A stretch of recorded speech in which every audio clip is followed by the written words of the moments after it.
Berapa banyak orang yang ingin hidup pada hari ini, tapi kemarin sore malaikat maut sudah mencabut nyawanya. Hari ini dia tidak lagi bisa hadir sholat Jumat. Dan andailah umur bisa ditambah, mereka amat sangat ingin ada bersama kita hari ini.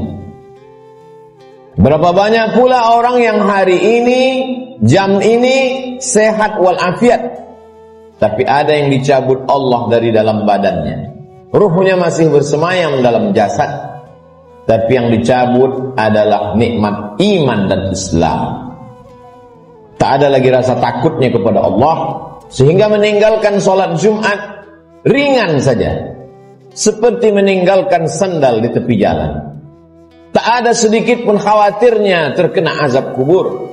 Tak ada takutnya pada azab neraka. Laknat yang paling mengerikan bukan miskin. Laknat yang paling menakutkan bukan sakit. Laknat adalah ketika tak ada rasa takut dalam hati. Maka ketika masih ada rasa cemas, rasa takut, bersyukurlah. Berarti masih ada benih-benih iman dan Islam yang dipupuk, disiram dengan mendengarkan ceramah, tausiah, pengajian, khutbah, dan dia akan berbuah ketika dilaksanakan dalam bentuk amal saleh. Semakin zaman ini hebat, semakin canggih, maka rumah sakit semakin banyak, dokter-dokter spesialis lulusan luar negeri bertebaran seperti bintang di tengah langit.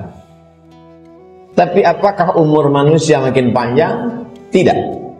Apakah penyakit makin hilang? Tidak. Dulu zaman datuk nenek kita, mereka umur 70 tahun, masih tajam parang panjangnya untuk pergi ke sawah, ke hutan. Hari ini umur 40 tahun, pergi ke rumah sakit, terkena diabetes, terkena asam urat, terlalu banyak daftar nama penyakit untuk disebutkan. Artinya apa? Kecanggihan teknologi tidak bisa menambah umur manusia. Kehebatan manusia dalam bidang multimedia telekomunikasi memang mempercepat hubungan, memang mempererat persaudaraan, tapi juga mempercepat kematian. Oleh sebab itu hidup manusia semakin singkat, hidup manusia semakin tidak bermakna. Cobalah kita renungkan berapa banyak saudara yang sebaya, yang seusia, satu sekolah, tetangga, kawan akrab, lebih muda dari kita, lebih sehat dari kita, lebih ganteng dari kita, tapi ternyata mereka tidak lagi bersama dengan kita. Lalu apa yang perlu kita siapkan?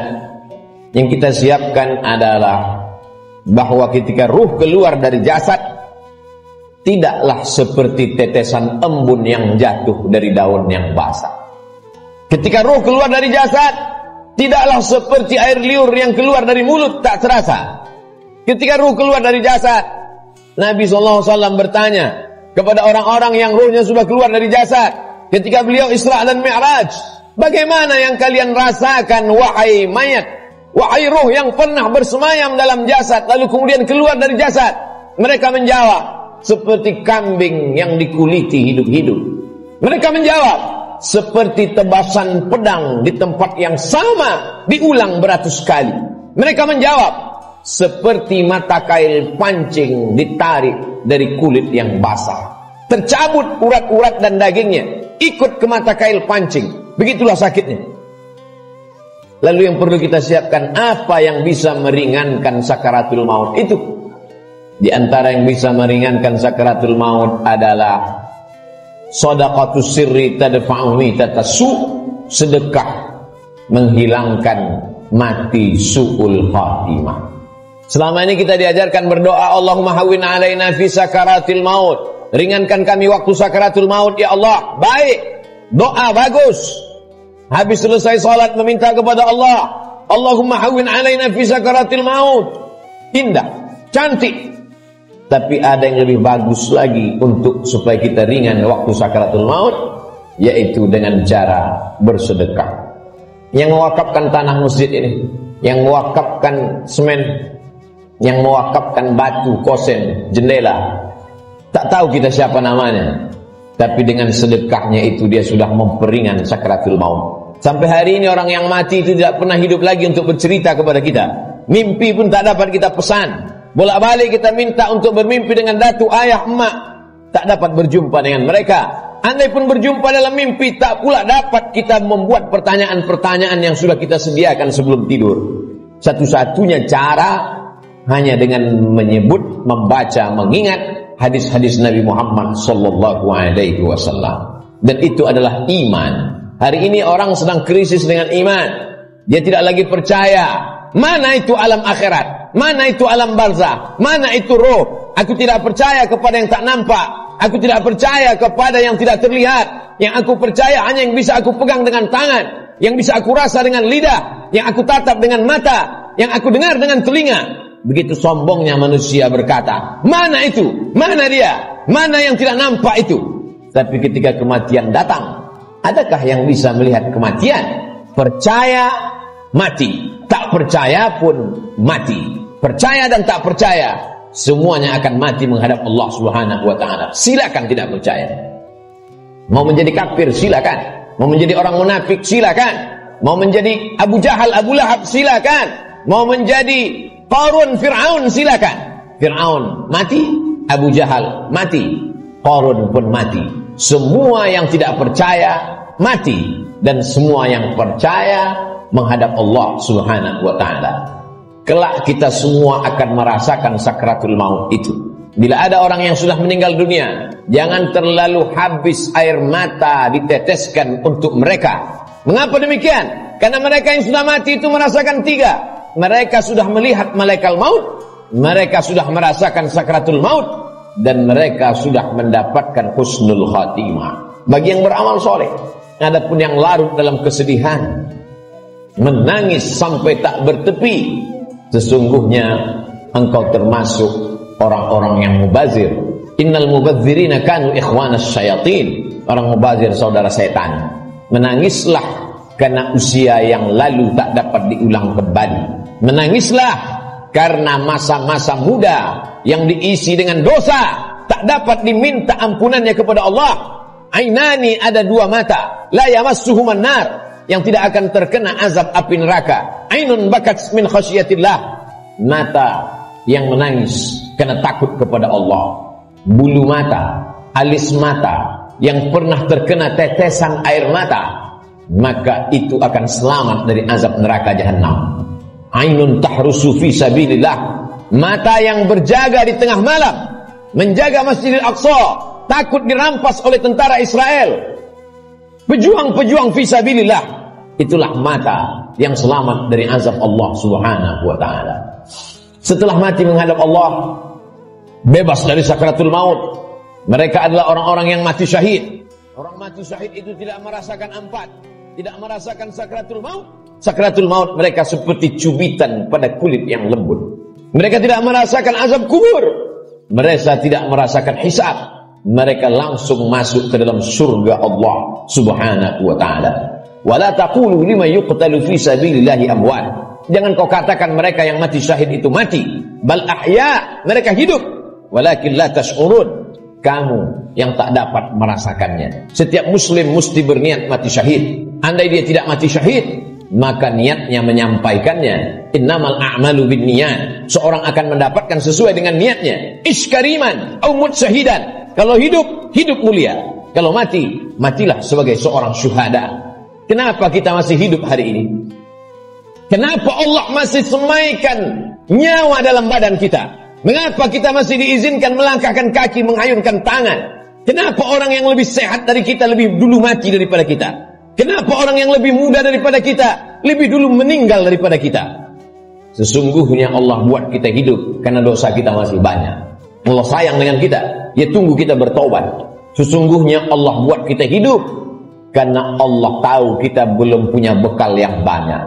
Senantiasa husnuzon kepada Allah. Orang-orang beriman, dia tahu bahwa umurnya itu masih dititipkan Allah. Allahumma ja'alil hayata ziyadatan lana fi kulli khair. Kalau kau takdirkan aku masih hidup besok pagi, jadikan hidup besok pagi sebagai amal saleh. Wa ja'alil mauta rahatan lana min kulli syarr. Kalau kau takdirkan aku mati malam ini ya Allah, tidak terbangun lagi besok pagi, kematian itu pun kematian yang indah. karena husnul khatimah, karena selamat dari sakaratul maut, dan yang paling penting berhenti dari segala perbuatan dosa. Orang beriman tidak pernah bersedih. Umurnya panjang, amalnya bertambah. Umurnya pendek, dosanya berkurang. Orang beriman tidak pernah berduka cita. Kenapa? Karena dia ridha menerima ketetapan Allah subhanahu wa ta'ala. Lewat dari sakaratul maut, selesaikah kehidupan? Belum.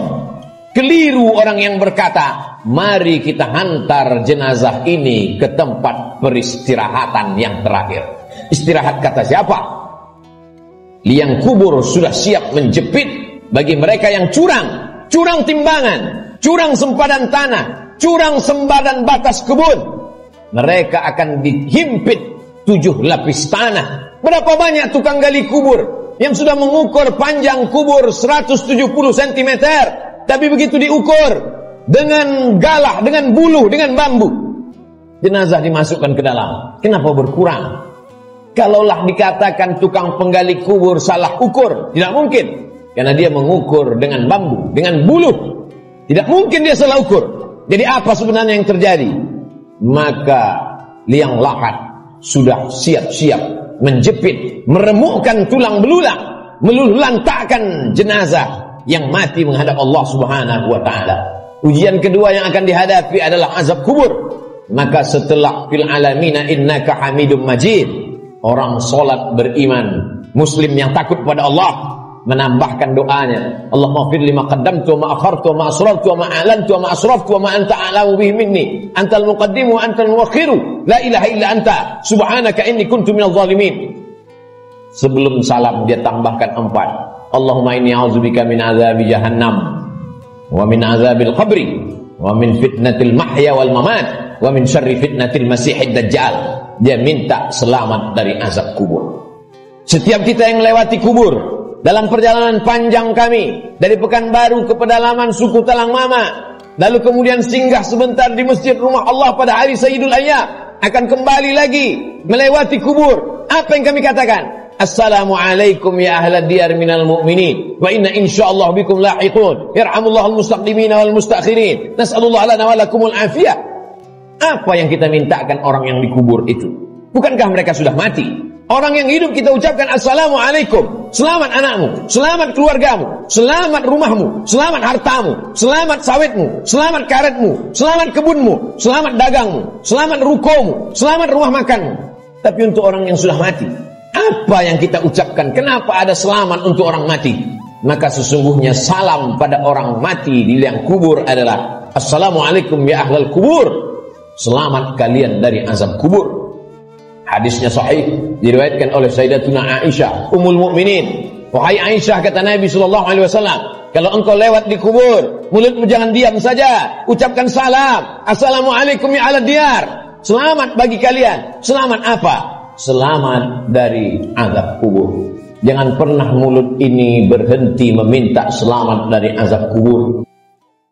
Allah yang menciptakan mati wal hayata, Allah yang menciptakan hidup. Allah ciptakan hidup, Allah ciptakan mati. Lalu engkau berada di antara dua tangisan. Saat engkau lahir, engkau menangis. Saat engkau mati, engkau akan dilepas dengan tangisan. Saat engkau lahir, engkau menangis. Saat engkau mati, engkau ditangisi. Antara dua tangisan itu ada senda gurau, ada tawa, ada canda, ada terbahak-bahak ketika bahagia, ada sedih ketika duka. Tapi sebenarnya hikmah dari hidup dan mati, liyabluwakum ayyukum ahsanu amala.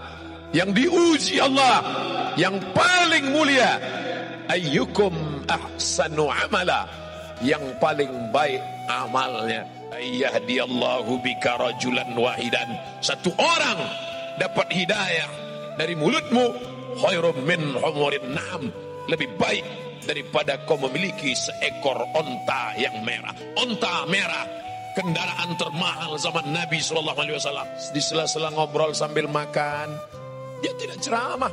Bro, kita ini udah lama kenal ya. Iya. Kerja kita gini terus ya. Iya. Kerja, pulang, makan, tidur, pulang. Terus habis ini kita mau kemana ya? Hidup ini mau kemana ya? Kita sudah buat apa ya? Masa hidup kita gini-gini terus? Makan, tidur, nikah, punya anak, punya rumah. Apa beda kita dengan ayam yang diternak? Dikasih makan, dikasih makan, dikasih makan, kawin, bertelur, punya anak. Habis itu dipotong, mati. Orang hidup tidak punya misi. Siapa orang yang paling rugi? Pernah hidup di atas muka bumi Allah, bernafas dengan paru-paru titipan Allah, dengan udara dari Allah, buah pinggang pinjaman dari Allah, tapi tak pernah mengajak orang ke jalan Allah. Mengajak bukan mengejek, merangkul bukan memukul. Ketika Buya Hamka pengajian di Bandung, ada seorang perempuan tidak pakai jilbab, kukunya panjang, kuteknya tebal. Selesai pengajian, perempuan itu mendekat. Buya, ya, saya masih begini penampilan saya, boleh saya ngaji? Silakan. Gimana pendapat Buya? Anakku, nanti kalau imanmu menebal, kutekmu akan menipis. Lembut, tapi sampai ke sanubari. Kalau imanmu menebal, kutekmu akan menipis. Saudariku, kalau imanmu menebal, lipstikmu akan menipis. Saudariku, kalau imanmu menebal, bedakmu akan menipis. Yang beriman tidak boleh selamat sendiri. Yang penting saya selamat, yang penting istri saya selamat, yang penting anak saya selamat, yang penting keluarga saya selamat. Masalah orang lain bukan urusan saya. Bukan orang beriman. La yu'minu ahadukum. Kamu tidak beriman hatta yuhibba li akhi, sampai kau sayang kepada saudaramu. Ma yuhibbu li nafsi, sama seperti sayang pada diri sendiri. Ini hanya persinggahan semata, saudaraku. Kita ini dari mana? Alam roh. Kita dari alam roh. Habis dari alam roh kemana? Mampir ke alam rahim 9 bulan 10 hari. Cuman 9 bulan 10 hari. Yang mau nambah gak bisa. Setelah itu pindah kemana? Pindah ke alam dunia 63 tahun. Habis dari sini kemana? Ke alam kubur. Berapa lama? Nunggu ditiupkan sangkakala hari kiamat. Habis alam kubur kemana? Alam akhirat. Aku ingin ke dalam 5 alam ini dalam keadaan baik dan selamat. Makanya doa kita, Allahumma khtim lana bi husnil khatimah. Berteman kita di sini. Setelah mati nanti juga tetap berteman. Ketika nanti di padang mahsyar tidak ada atap, tidak ada tenda. Saat itu Allah mencari, ainal muta'abbuna bi jalali.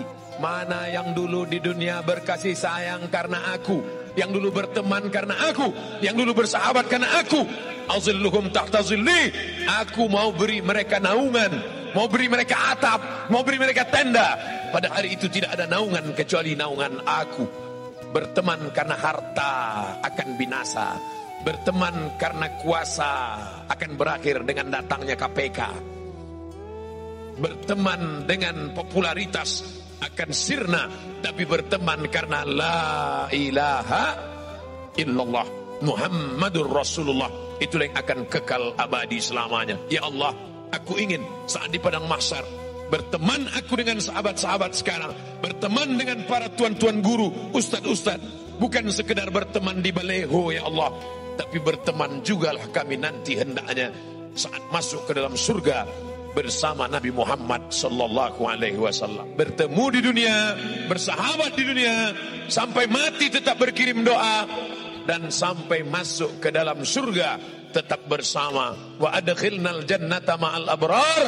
Masukkan kami ke dalam surgamu ya Allah bersama orang-orang yang baik.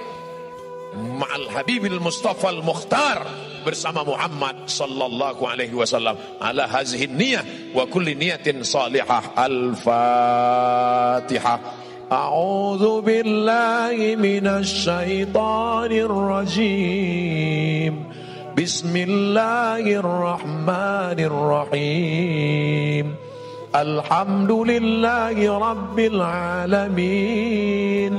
Ar-Rahmanir Rahim. Maliki yaumiddin.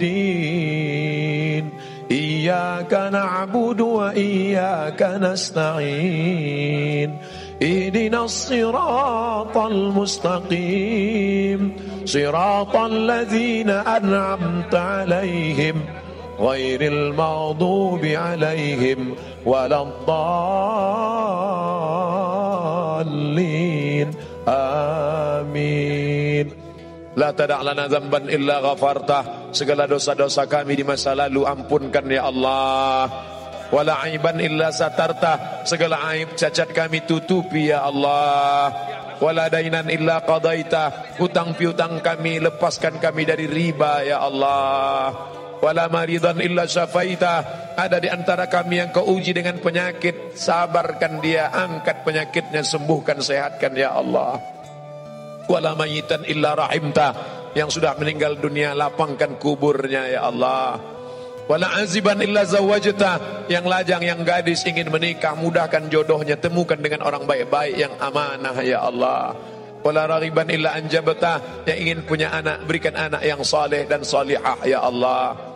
Rabbana fir lana dzunubana, ampunkan dosa kami, wali abaina, ayah kami. Melepuh kulitnya mencarikan makan sekolah kami, tak dapat kami balas, belum bisa kami membahagiakannya ya Allah. Wali ummahatina, ibu kami, berapa kali dia tidak jadi sholat tahajud malam karena kami merengek sampai pagi. Berapa kali dia diusir dari majelis yang ramai karena kami menangis, membuat dia malu, hilang raut wajahnya di depan orang banyak. Berapa kali dia tidak jadi sholat duha karena kami kencing di kainnya, tak dapat kami balas budi baiknya. Andai kami kaya, bisa kami bawa dia haji di umrah ke Baitullah, tapi itu pun tidak dapat menebus satu kali pekikan teriakannya saat melahirkan kami. Meregang nyawa dia melahirkan kami ya Allah. Andai dia masih hidup, pulang dari sini kami peluk tubuhnya, kami cium tangannya, kulitnya yang rapuh, rambutnya yang sudah memutih. Andai dia masih hidup, dapat kami belikan makanan yang enak, pakaian yang cantik dan bagus untuk menyenangkan hatinya. Tapi sebagiannya sudah meninggalkan kami ya Allah. Kami hanya dapat berkata, Rabbana ighfir lana dzunubana wali walidaina warhamhuma kama rabbayana shaghira. Orang yang bersama dengan kami, sahabat kami yang pernah menunjukkan jalan baik pada kami. Dia bukan ustadz, dia bukan ulama, dia manusia biasa, tapi kata-katanya menyentuh hati kami sehingga kami dapat hidayah. Tak dapat kami balas kebaikannya, murahkan rezekinya, lapangkan hidupnya, jadikan anak-anaknya soleh dan solihah ya Allah. Guru-guru kami yang sudah mengajar umat, tetes peluh keringat dan air mata, bahkan bersimbah darah. Sebenarnya mereka sakit, tapi mereka tak pernah mengaku sakit. Mereka tetap tersenyum di depan umat, walaupun hatinya susah dengan kehidupan, tapi mereka tak pernah mengeluh. Mereka hanya bercerita dalam simpuh sujud di tengah malam saat bersujud padamu. Dia berkata, ilaika asfu dha'fa quwwati, kepada engkau aku mengadukan kelemahanku, wa qillata hilati, ketidakberdayaanku, wa awani bainan nas, kehinaanku di hadapan manusia. Mereka tak pernah menunjukkan dirinya lemah. Mereka berkata Allahu Akbar, berteriak mereka Allahu Akbar, hanya supaya umat ini kuat, hanya supaya umat ini bersatu. Panjangkan umur guru-guru kami, sehatkan badan mereka, jadikan keluarga mereka yang baik-baik. Anak-anak kami ya Allah, godaannya begitu berat, narkoba, pergaulan bebas, zina, LGBT, luar biasa bully untuk mereka di internet. Kuatkan hati mereka ya muqallibal qulub, wahai engkau yang membolak-balikkan hati, tsabbit qulubana, kokohkan hati anak-anak kami, sahabat-sahabat kami, sahabat-sahabat hijrah, sahabat-sahabat kami yang sudah dapat hidayah. Jangan sampai kembali kepada masa lalu yang silam gelap. Tunjukkan kebenaran ya Allah. Allahumma rzuqna imaman adila, berikan kami pemimpin yang adil. Rabbana atina fid dunya hasanah wa fil akhirati hasanah. Allahumma ja'al akhir kalamina, jadikan akhir kalam kami ketika ajal kami tiba, yang terakhir keluar dari mulut kami la ilaha illallah Muhammadur Rasulullah sallallahu alaihi wasallam. Rabbana atina fid dunya hasanah wa fil akhirati hasanah wa qina adzabannar. Wa sallallahu ala sayyidina wa maulana Muhammad wa ala alihi wa sahbihi wasallam. Walhamdulillahi rabbil alamin.